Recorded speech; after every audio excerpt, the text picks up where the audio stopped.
Boa noite. Tá fraco? Boa noite. Melhorou. Graça e paz de Jesus seja sobre a tua vida. Amém? Vamos abrir a Bíblia em João. João, capítulo 5, a partir do versículo 1.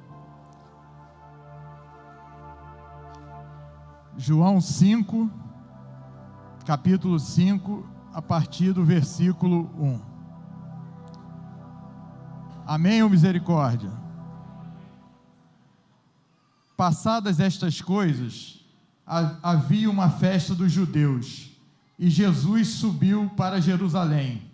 Ora, existe ali, junto à porta das ovelhas, um tanque, chamado em hebraico Betesda, o qual tem 5 pavilhões.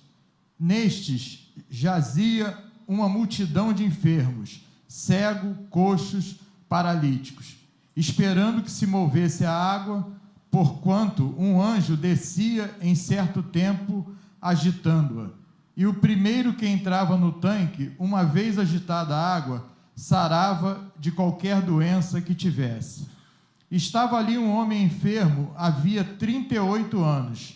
Jesus, vendo-o deitado e sabendo que estava assim há muito tempo, perguntou-lhe: queres ser curado? Respondeu-lhe o enfermo: Senhor, não tenho ninguém que me ponha no tanque quando a água é agitada, pois enquanto eu vou, desce outro antes de mim. Então lhe disse Jesus: levanta-te, toma o teu leito e anda.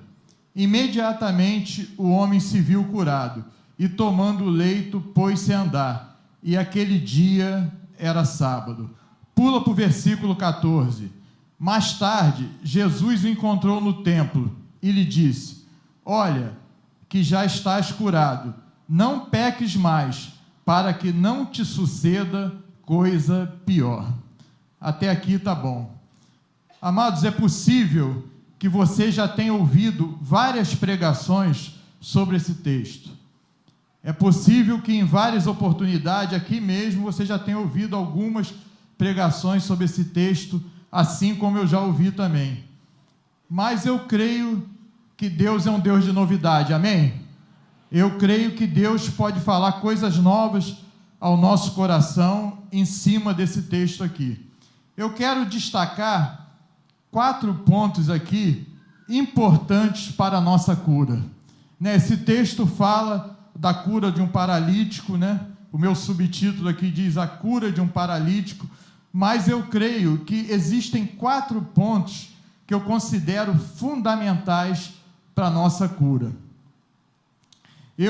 De 3 eu vou falar aqui rapidamente, mas o 4º ponto eu vou me deter mais um pouco nele, que foi o ponto que Deus mais falou comigo durante essa palavra aqui.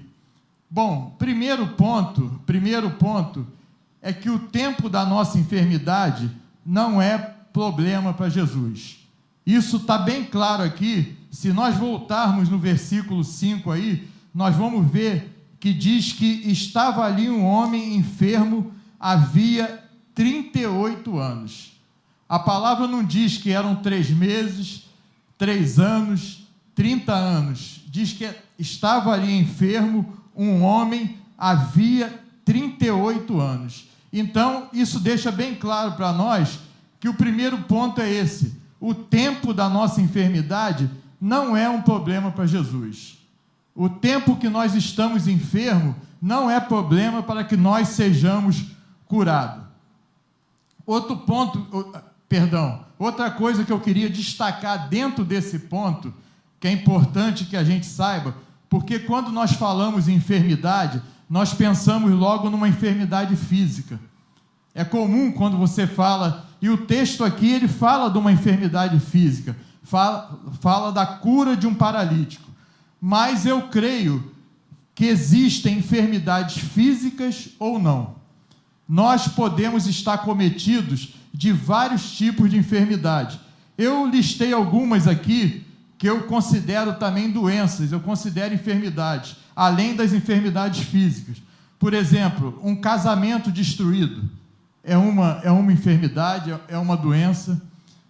Um filho cativo nas drogas é um tipo de enfermidade, é uma doença.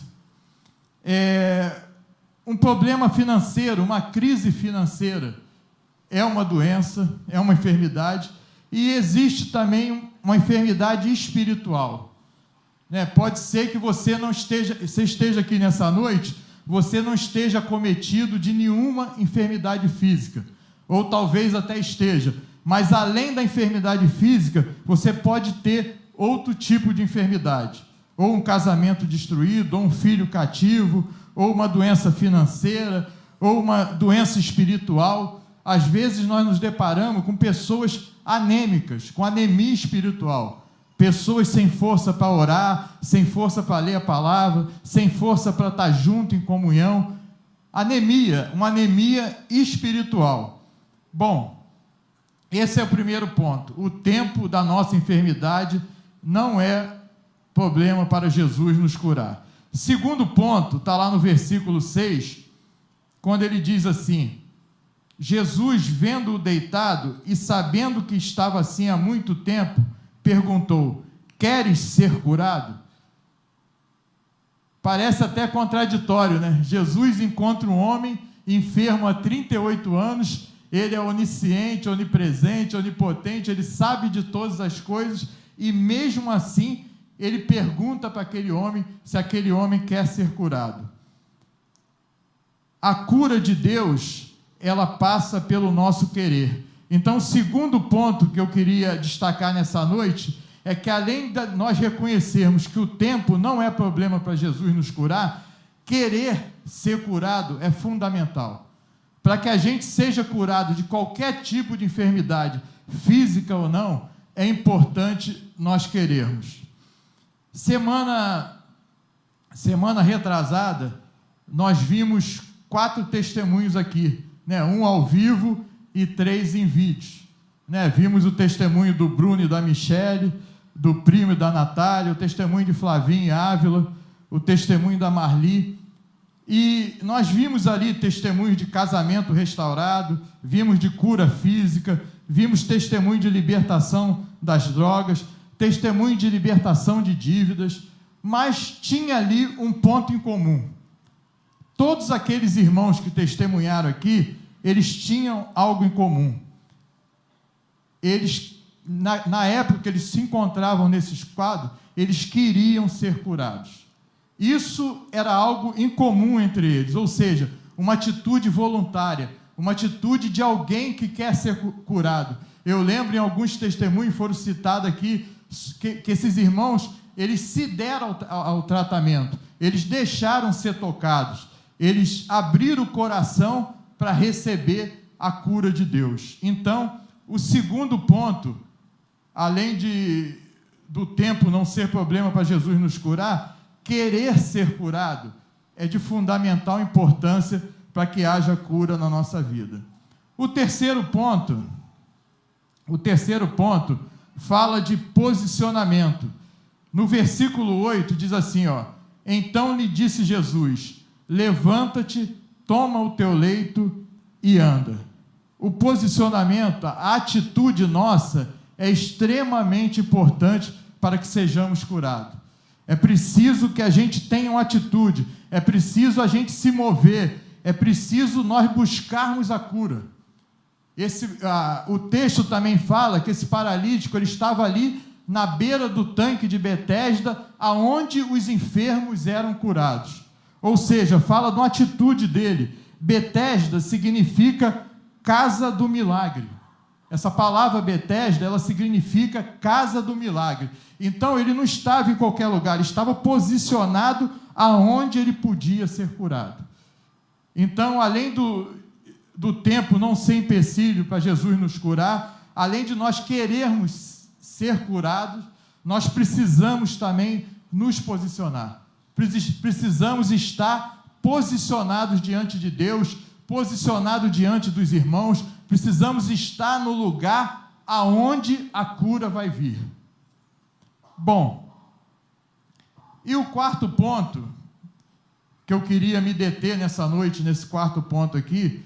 Eu falei desses 3 pontos porque é impossível nós lermos um texto tão rico como esse e nos determos apenas em um ponto. E eu achei importante destacar também que o tempo não é empecilho para nós sermos curados, o desejo de querer ser curado, o nosso posicionamento. Mas o ponto que Deus falou mais forte ao meu coração nessa passagem aqui, é no versículo 14, quando Jesus diz assim, mais tarde, Jesus o encontrou no templo e lhe disse, olha, que já estás curado, não peques mais, para que não te suceda coisa pior.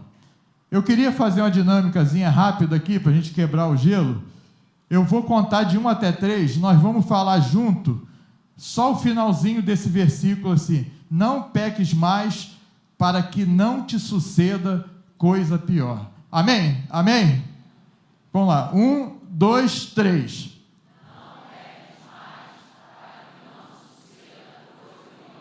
Amém.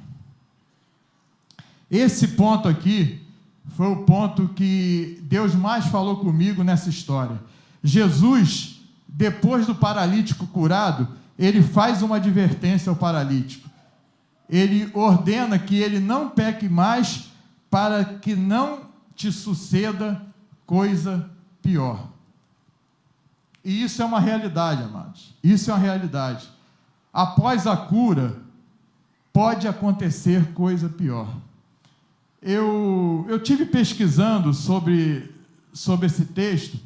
Alguns estudiosos, eles atribuem essa fala de Jesus ao perdão dos pecados, Jesus diz que não peques mais, e eles atribuem que, independente mais importante do que a cura física, é o perdão dos pecados, é ele ser perdoado dos pecados e herdar a vida eterna. Eu também creio assim, mas eu creio também que aqui, Jesus, ele está atribuindo a condição daquele paralítico aos pecados, a vida pregressa dele, a vida pecaminosa que ele levava. Porque ele é bem claro na afirmação, não peques mais, para que não te suceda coisa pior. E é uma palavra forte, porque uma pessoa que está enferma, paralítica há 38 anos, o que de pior, A gente pode imaginar na morte eterna, na segunda morte, se ele morre sem o Senhor, mas o que durante essa vida aqui, o que de pior ainda poderia acontecer a esse homem que era paralítico há 38 anos? E ele diz que a condição para que não aconteça algo pior é ele não viver pecando. A maioria das tragédias que vivemos estão relacionadas ao pecado.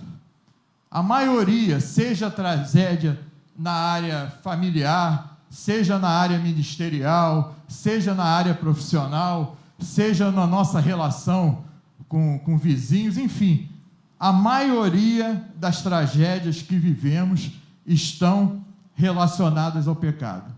Eu, quando meditava nesse texto, eu lembrei de uma pregação antiga do Franco, que ele fala de prova ou consequência. E ele traz uma revelação para nós ali, que aquilo que acontece conosco de ruim, todas as coisas negativas que acontecem na nossa vida, elas só têm 2 origens. Ou é uma prova de Deus para provar o nosso coração, para provar a nossa fé, ou é consequência das nossas escolhas, dos nossos atos, dos nossos gestos e das nossas atitudes.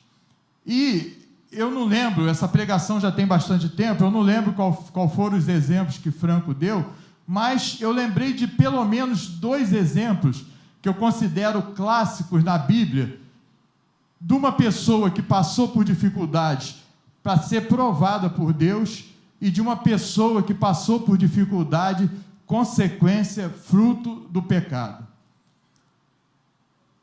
Eu faço referência à vida de Jó, eu creio que a maioria aqui conhece a vida de Jó, a história de Jó. A palavra diz que Jó era um homem reto, íntegro, temente a Deus e se desviava do mal. Mas diz que Satanás chegou para Deus e falou que Jó era um homem assim, porque ele tinha tudo, ele era extremamente abençoado por Deus. E Deus permitiu que Satanás tocasse na vida de Jó, tocasse nos bens, na família de Jó, só poupasse a vida dele. E Jó perdeu família, perdeu bens, perdeu tudo. Então foi um homem que, apesar de ser reto, íntegro e temente a Deus, que se desviava do mal, ele passou por uma prova de Deus. Mas existe a história de Davi, né? Davi, um homem que a palavra diz, achei a Davi, homem segundo o meu coração, que Deus faz essa declaração, mas antes de Davi chegar a esse ponto, Davi foi um homem que sofreu sérias consequências, fruto do seu pecado. Eu queria que vocês abrissem um texto aí comigo, Samuel, 2 Samuel, no capítulo 12, nós vamos testificar isso. 2 Samuel, capítulo 12, no versículo 9 e 10, fala das consequências que aconteceram na vida de Davi, fruto do pecado.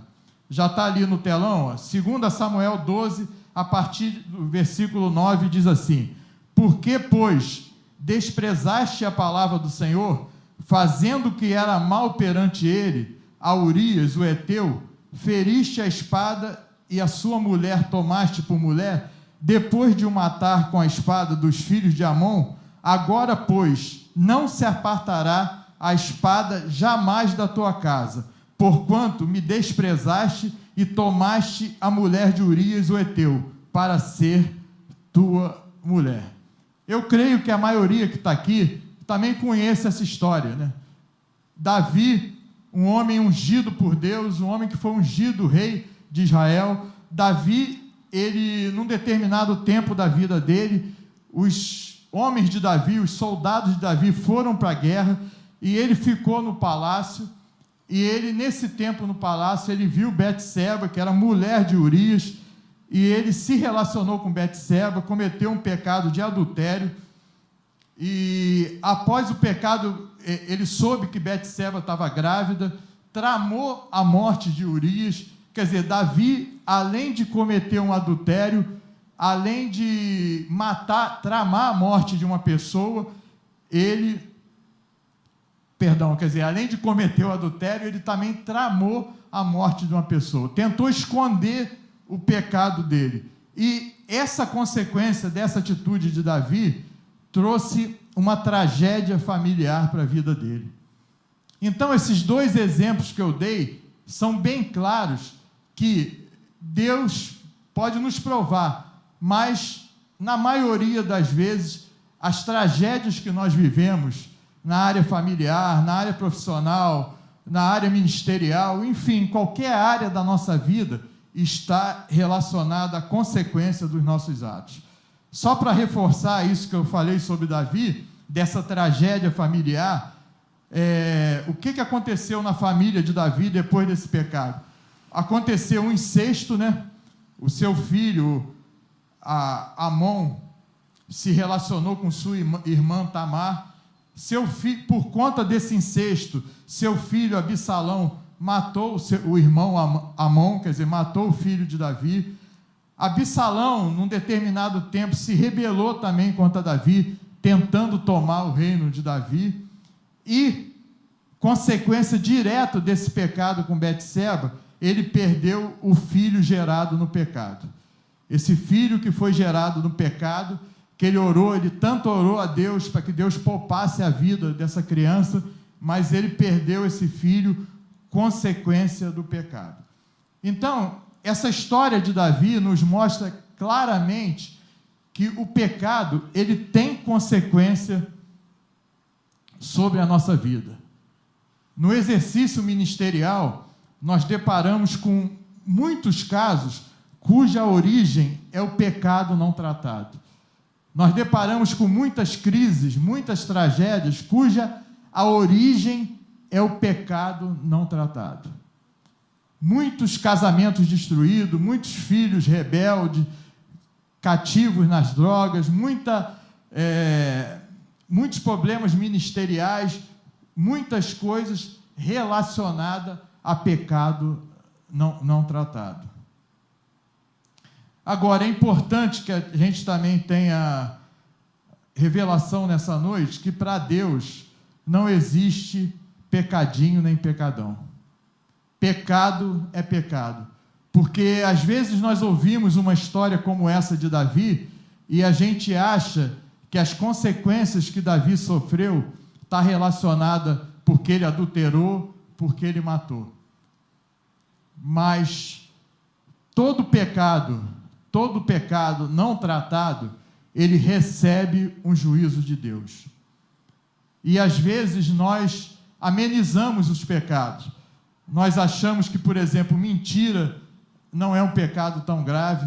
Nós achamos que a soberba não é um pecado tão grave. Nós achamos que ser maldizente não é um pecado tão grave. Nós achamos que sermos insubmissos, não nos submetermos às autoridades, não é um pecado tão grave. Mas todos os pecados que não forem tratados, que não houver arrependimento, eles sofrerão um juízo de Deus. Então, além do tempo não ser um problema para Jesus nos curar, além de nós querermos ser curados, além do posicionamento que nós devemos ter, não pecar mais é extremamente importante para que venha a cura plena sobre nossas vidas.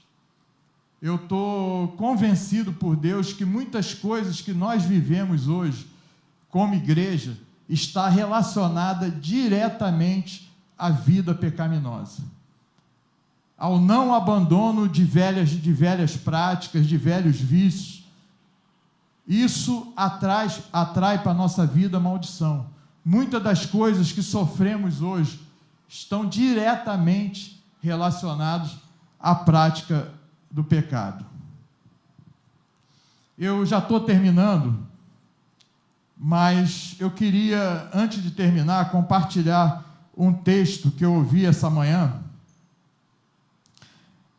Nós tivemos um batismo extremamente abençoado por Deus hoje de manhã, e Deus, eu sempre, quando eu estou na incumbência de ministrar alguma coisa aqui no domingo, eu sempre peço a Deus a confirmação dele sobre aquilo que já está no meu coração. E hoje de manhã, nesse batismo, eu tive essa confirmação. Primeiro, por esse texto que nós vamos ler daqui a pouco aqui, mas também eu conversando com algumas pessoas, com alguns irmãos, né, os irmãos sem saber aquilo que estava no meu coração, mas eu escutei algumas histórias trágicas, consequências de pecado. Uma que me marcou muito, que eu não conheço a pessoa, mas uma pessoa até que não congrega conosco, mas que é um irmão também, me contou que ele conheceu um garoto de 20 anos, que era ministro de música na congregação aonde ele congregava.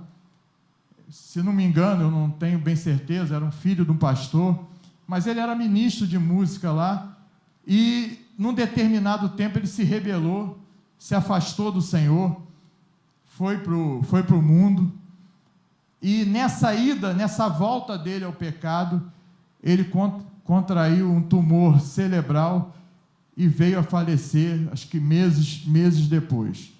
Graças a Deus, ele, na época da enfermidade, ele se reconciliou com o Senhor, mas sofreu uma consequência trágica do pecado dele.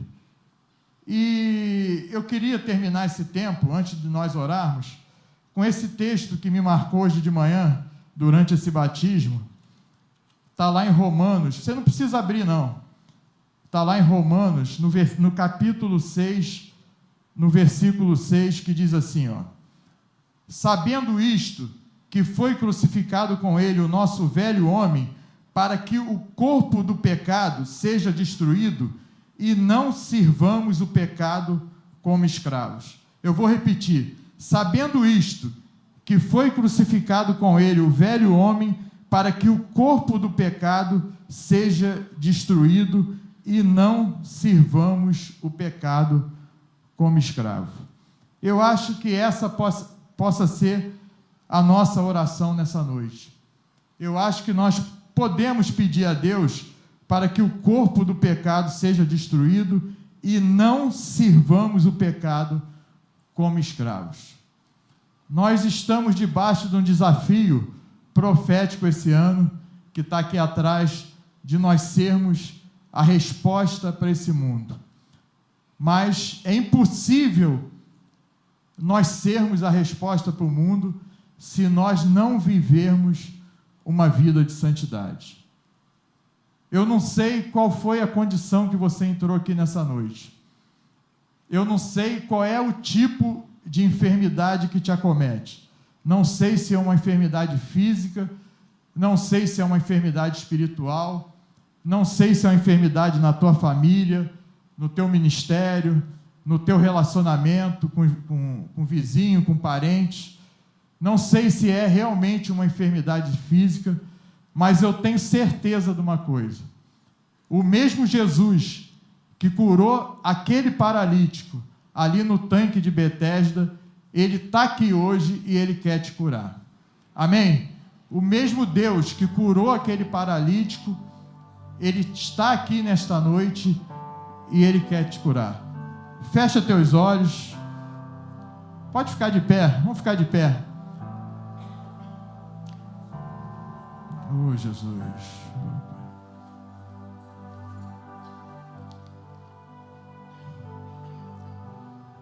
Eu creio que Deus quer curar pessoas aqui nessa noite. Deus quer libertar pessoas cativas do pecado. Eu creio que o Espírito Santo, mais do que eu comuniquei aqui, ele já falou o teu coração nessa noite.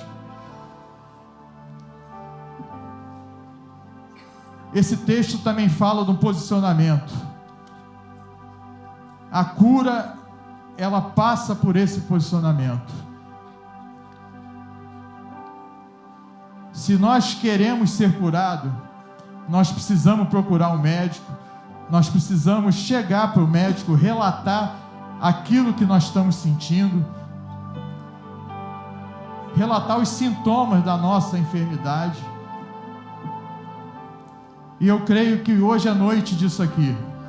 Nós estamos diante dos médicos dos médicos, dos reis, Senhor dos senhores. E para que você seja curado nessa noite, para que você receba a cura de Deus, seja uma cura física, uma cura espiritual, uma cura familiar, uma cura financeira, independente da cura que você precise, Deus requer de você um posicionamento nessa noite. Nós vamos ministrar uma canção, mas antes de ministrar essa canção, eu queria orar a Deus. Queria que você fechasse teus olhos, curvasse a tua cabeça. Pai, eu sei que é o Espírito Santo que convence do pecado, da justiça e do juízo. Mais do que aquilo que foi falado aqui nessa noite, Pai. O nosso rogo é que o Senhor toque em cada coração aqui, ó Deus. Cada coração que se encontra enfermo nesse lugar.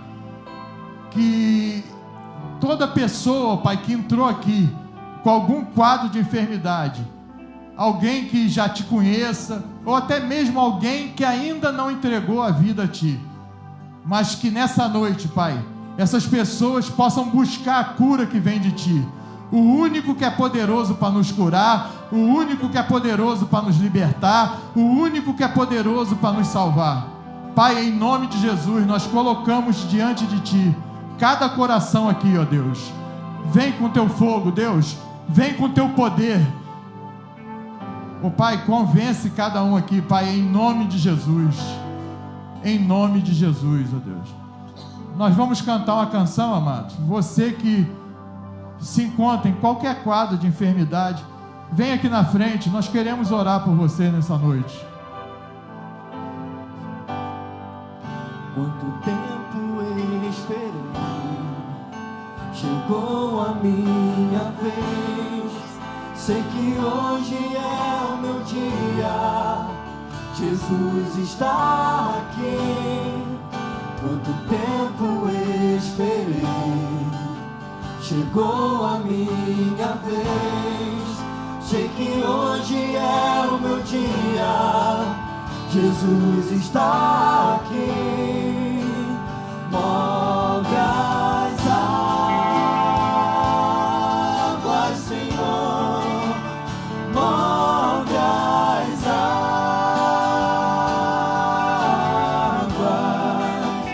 Vou mergulhar, vou restaurar a minha vida.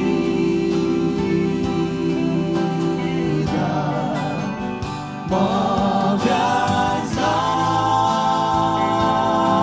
águas, Senhor, move as águas.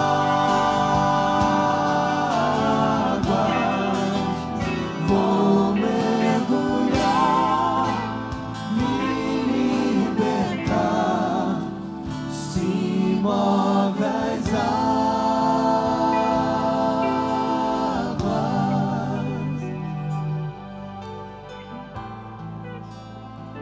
Amados, nós vamos voltar nessa canção, mas eu quero mais uma vez reforçar esse apelo aqui hoje. Espírito Santo comunica ao meu coração que ainda há pessoas enfermas aqui.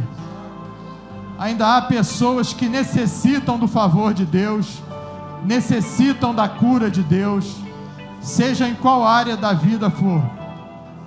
Então, eu vou pedir a você que se encontra em qualquer quadro de enfermidade, nós vamos voltar nessa canção, mas não saia daqui sem receber a cura de Deus. Não saia daqui sem tocar nessas águas.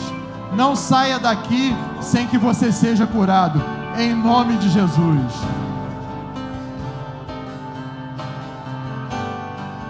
Quanto tempo esperei, chegou a minha vez. Sei que hoje é o meu dia, Jesus está aqui. Quanto tempo esperei, chegou a minha vez. Sei que hoje é o meu dia, Jesus está aqui. Move as águas, Senhor, move as águas. Vou mergulhar, vou restaurar a minha vida.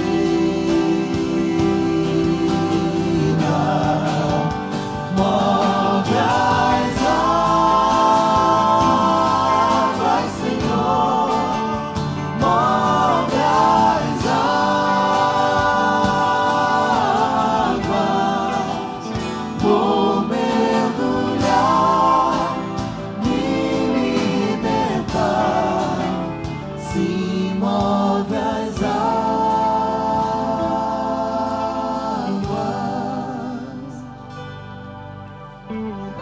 Pai, muito obrigado, Deus. Obrigado, Senhor, pela Tua palavra que nos confronta, que nos anima, que nos restaura. Muito obrigado, Deus, pelo mover das Tuas águas aqui nesse lugar. Eu coloco diante de Ti, ó Deus, a vida de cada um aqui, Pai. A vida dessas pessoas que vieram aqui na frente, ó Deus, que deram esse passo de fé, crendo, Pai, que essa atitude deles vai trazer cura para a vida de cada um aqui, Pai. E nós cremos assim também, Pai. Nós cremos que cada enfermidade aqui nessa noite vai ser curada. Seja a enfermidade física, seja a enfermidade da alma, qualquer tipo de enfermidade aqui nessa noite vai ser curada no nome de Jesus. Recebe a cura de Deus. Sejam curados em nome de Jesus. Recebam a cura que vem do alto. Recebam a cura de Deus. Eu profetizo sobre a vida de cada um aqui novidade de vida. Eu profetizo destruição do pecado. Eu profetizo que nós não serviremos mais como escravos ao pecado. Pai, que o Senhor toque no coração de cada um aqui nessa noite, que essa seja a nossa oração, que possamos, Pai, ser destruído o corpo do pecado, e que possamos, Pai, não sermos mais escravos do pecado. Eu profetizo isso sobre a vida de cada um aqui. Eu profetizo plenitude de vida, uma vida nova. Eu profetizo, irmãos, frutificando, crescendo em Ti. Que, Pai, pessoas saindo daqui diferentes, ó Deus, de como chegaram, Pai. Que seja assim sobre a vida de cada um aqui. Repreende todo o mal, toda investida de Satanás, toda investida do diabo sobre essas vidas aqui, Pai. Seja repreendido em nome de Jesus. Que cada um aqui, Pai, possa provar o melhor de Ti. Que seja assim, Deus, em nome de Jesus. Amém.